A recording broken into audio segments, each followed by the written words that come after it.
Soy José Baldo Bernardo Sanz, integrante del equipo docente de la asignatura de Historia Económica en el grado de ADE. Tras el tema 1, dedicado a explicar conceptos importantes para la historia económica, con el tema 2 presentamos las fases iniciales de los hechos económicos del pasado. En él vamos a explicar la gran transformación que permitió el paso del Homo sapiens de su condición de cazador-recolector durante decenas de miles de años a la de productor a través de la revolución agraria del Neolítico. Veremos los efectos inmediatos sobre la demografía y la especialización progresiva de la economía, que generó a su vez importantes consecuencias en la organización social y política, desde las primeras aldeas hasta los grandes imperios de la antigüedad.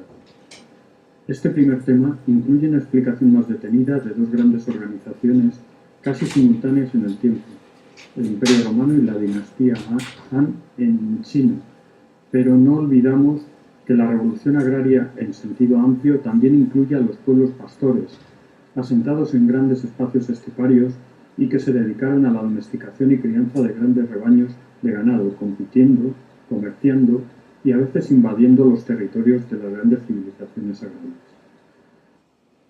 El largo proceso de la evolución humana parte desde hace unos 2 millones de años, cuando el género Homo se separa del tronco de sus parientes primates. La adquisición de cualidades específicas como la posición erguida y el aumento de tamaño de la masa craneal preparó las condiciones para el desarrollo de distintas especies de Homo que finalmente acabaron con el desarrollo de la especie a la que pertenecemos, el Homo sapiens, cuyo origen se sitúa en el corazón de África, desde donde progresivamente se extiende por todos los continentes. Su comportamiento nómada, asociado a su gran capacidad de adaptación a distintos entornos ecológicos, es uno de sus rasgos determinantes, con un modus vivendi que consiste en las actividades de caza y recolección. En consecuencia, su actividad depende del entorno donde habita, adaptando su patrón de crecimiento demográfico de acuerdo con los recursos disponibles que logra obtener de estas actividades. Dadas las limitaciones de los recursos del entorno, su existencia se liga a pequeños grupos o bandas itinerantes. Las actividades de caza y recolección en cada entorno ecológico le hace adaptarse y adquirir conocimientos derivados de la observación, la estacionalidad de los frutos, los periodos de migración de los animales o de su crianza. Esta acumulación de conocimientos sobre el medio para adaptarse a él y hacer su existencia menos dura también genera importantes descubrimientos, como el dominio del fuego, probablemente un fenómeno natural que pudo observar y luego llegar a inventar de forma artificial. Ello le permitió obtener energía para calentarse y un medio de defensa ante depredadores.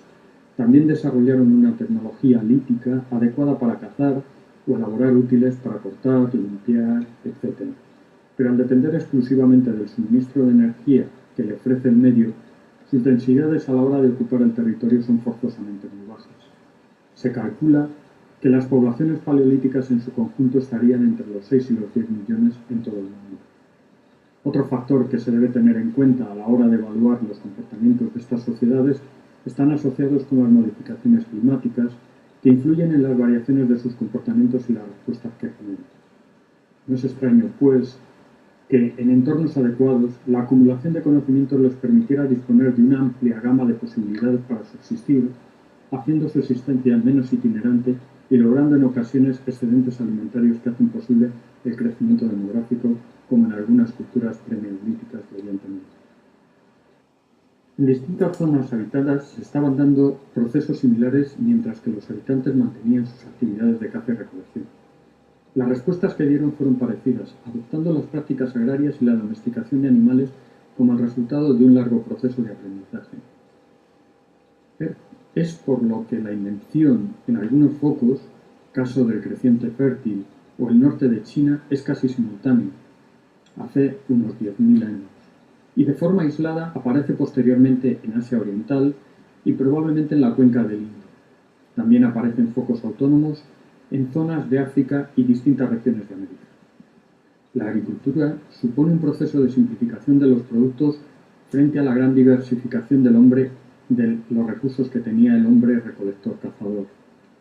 Su actividad se apoya en la selección, donde se reducen los productos susceptibles de cultivo en razón de los mejores rendimientos y la adaptación de las semillas. De igual forma ocurre con los animales que se domestican, seleccionando los más dóciles y asequibles para la crianza.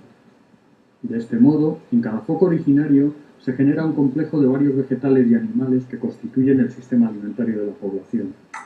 En la mayor parte de los focos iniciales predominan las gramíneas, caso del trigo y cebada en Oriente Medio, mijo en el norte de China, arroz en Asia Oriental, sorgo en África o maíz en América.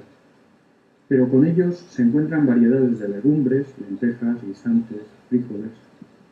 En algunos casos, donde el foco está situado en climas tropicales, el producto es un tubérculo, caso del ñame en algunas zonas africanas o la mandioca en América. Junto a ello, se domestican animales que sirven como complemento alimenticio y posteriormente también se destinarán a otras tareas, como ayuda para la labor de los campos, la carga, el transporte, etc. La agricultura generó el excedente y con ello la posibilidad de asentar definitivamente a las poblaciones, porque disponían de un recurso permanente para ser consumido. La estabilidad de los hábitats también redundó en un crecimiento de los grupos humanos y en una mayor cantidad de tiempo para dedicarse a otras labores, lo que permitió la progresiva especialización productiva en artesanías diversas, cerámica, construcción, textil, posteriormente metalurgia, etc. Lo que generó a su vez el intercambio y con ello el comercio a distancias cada vez más largas, apoyado en los medios de transporte terrestres, con el uso de animales de carga, y los transportes acuáticos con el desarrollo de la navegación. Y con la extensión de los intercambios surgieron las primeras formas de dinero que reemplazaban a los trueques de productos.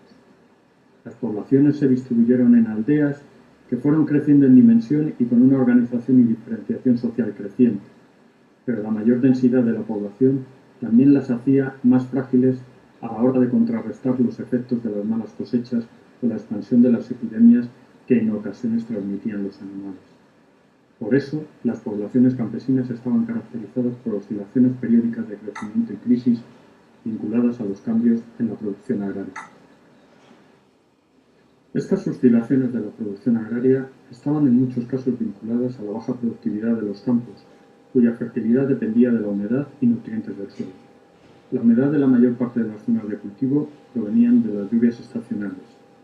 El sistema agrario más primitivo es denominado agricultura de roza, que consiste en sembrar varios años seguidos un terreno hasta agotar su fertilidad y posteriormente buscar otro que se desbroza mediante tala y quema, preparándolo para el cultivo con el mismo sistema descrito.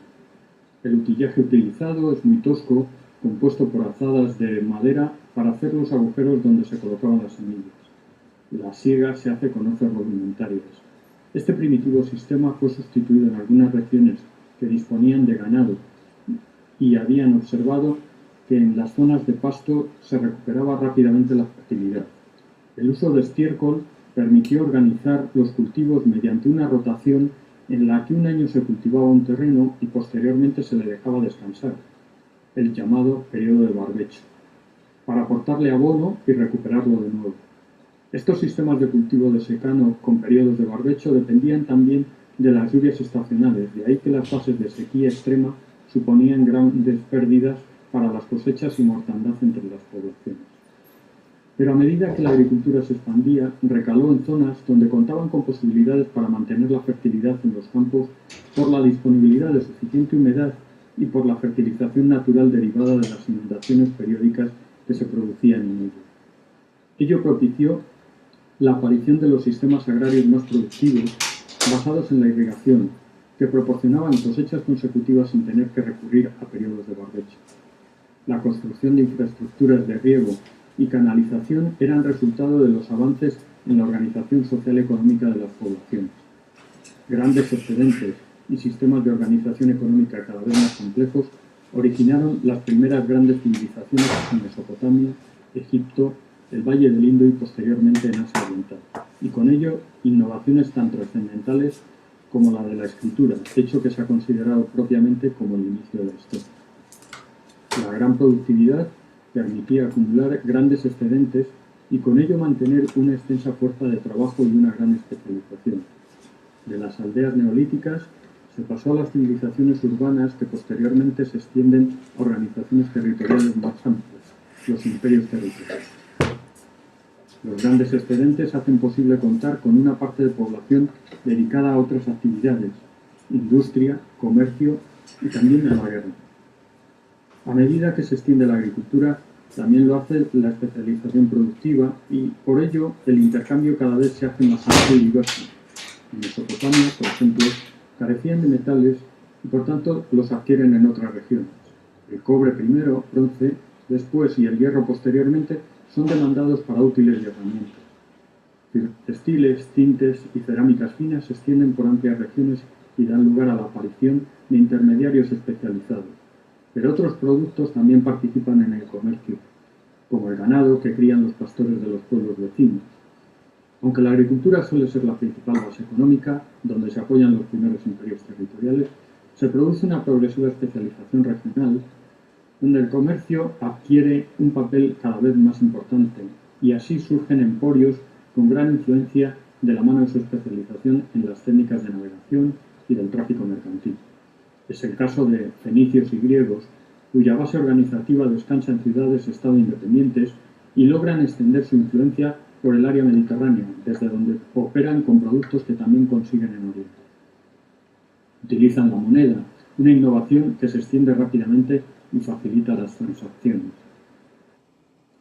La guerra es otra actividad con importantes efectos económicos durante la antigüedad.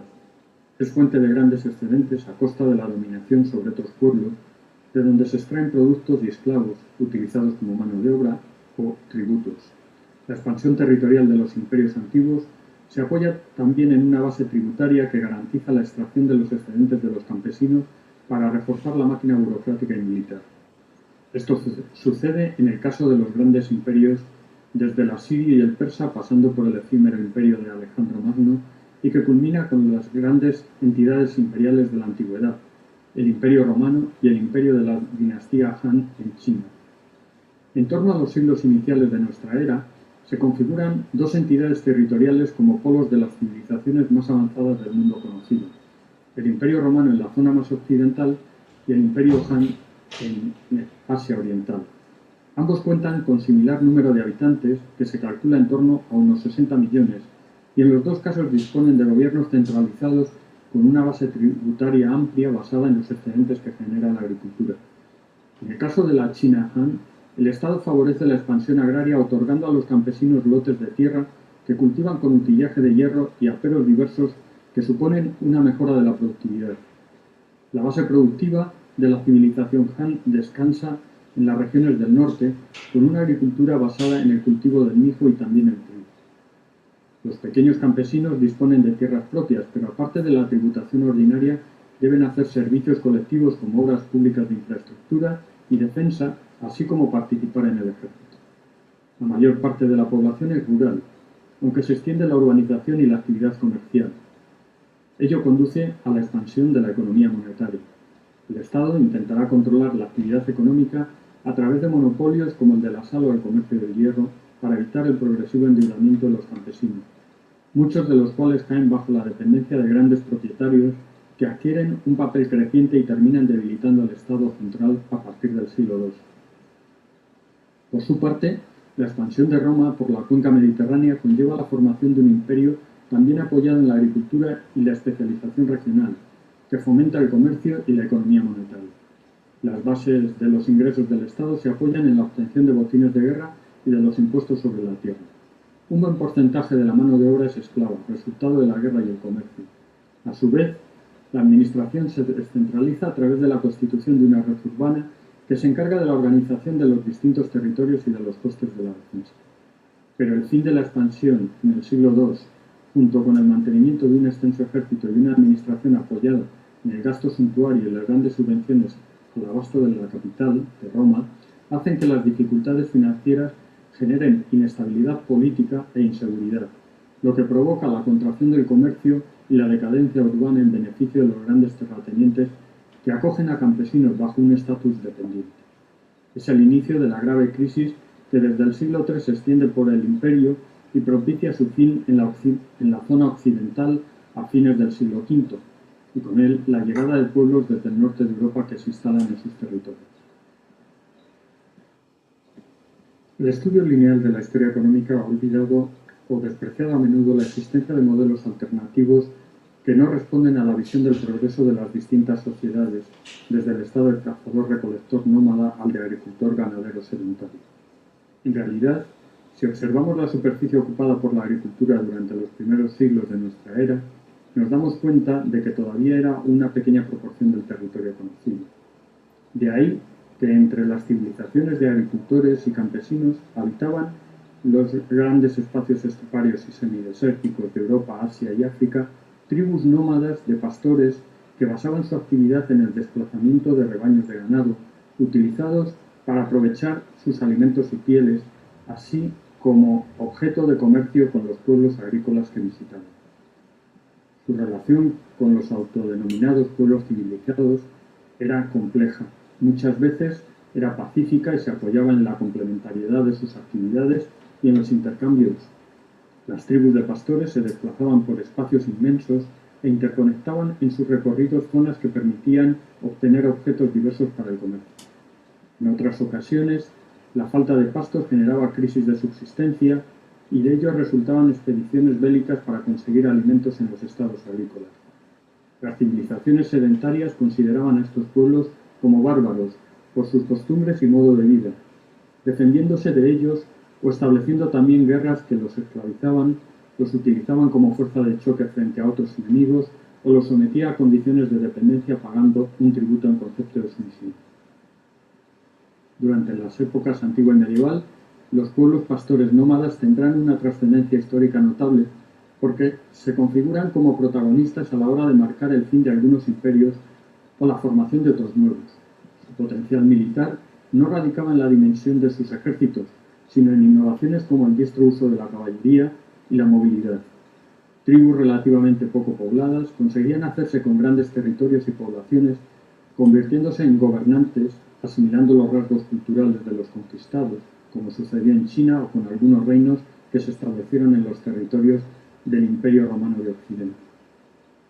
Pero en otras ocasiones los pueblos originarios nómadas serán a su vez creadores de florecientes civilizaciones, como ocurrirá con los árabes que veremos en el tema siguiente.